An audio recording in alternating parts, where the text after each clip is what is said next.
പരീക്ഷണങ്ങൾ കൊണ്ട് പൊറുതിമുട്ടുന്ന ആളുകളെ ചിലപ്പോ നിങ്ങൾ കാണും.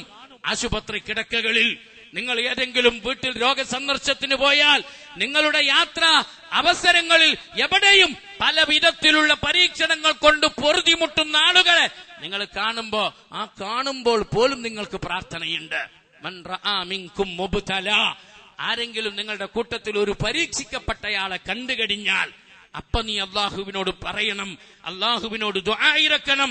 അൽഹംദുലില്ലാഹില്ലദീ ആഫാനി മിമ്മ ഇബ്തലാക ബിഹി വഫളലനി അലാ കസീരിൻ മിമ്മൻ ഖലഖ തഫ്ളീല.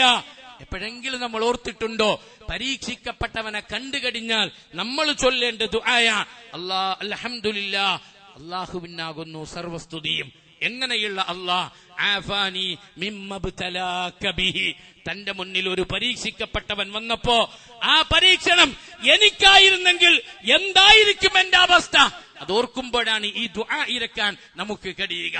ആ പരീക്ഷണം എന്നെ തേടിയെത്തിയിരുന്നുവെങ്കിൽ എന്തായിരിക്കും എന്റെ അവസ്ഥ? അൽഹംദുലില്ലാഹില്ലദീ ആഫാനി മിമ്മ ഇബ്തലാക ബി.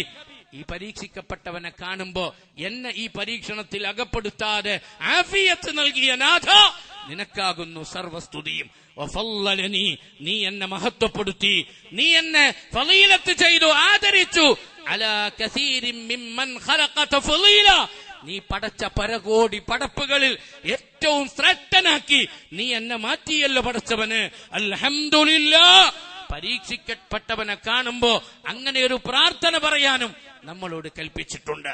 ആഫിയത്തിന്റെ വില തിരിച്ചറിഞ്ഞ്, ആഫിയത്തിന്റെ വില മനസ്സിലാക്കി, ഓരോ ദിവസവും ഓരോ മിനിറ്റിലും നമ്മൾ അത് അനുഭവിച്ചുകൊണ്ടിരിക്കുന്ന റബ്ബിന്റെ വലിയ സൗഖ്യമാണ്. ഹിദായത്ത് കഴിഞ്ഞാൽ നമ്മുടെ കൈകളിലേക്ക് എത്തിയ റബ്ബിന്റെ ഏറ്റവും വലിയ നിഅമത്താണ് ഈ ആഫിയത്ത് എന്ന് തിരിച്ചറിഞ്ഞ് അതിനെപ്പോഴും നന്ദി രേഖപ്പെടുത്തുന്ന ഒരു മനസ്സും ഇത്തരം പ്രാർത്ഥനകളെ ജീവിതത്തിൽ പതിവാക്കുന്ന ഒരു സ്വഭാവവും നമുക്ക് ഓരോരുത്തർക്കും ഉണ്ടാകണം. അല്ലാഹു സുബ്ഹാനഹു വ തആല നമ്മെ അനുഗ്രഹിക്കുമാറാവട്ടെ.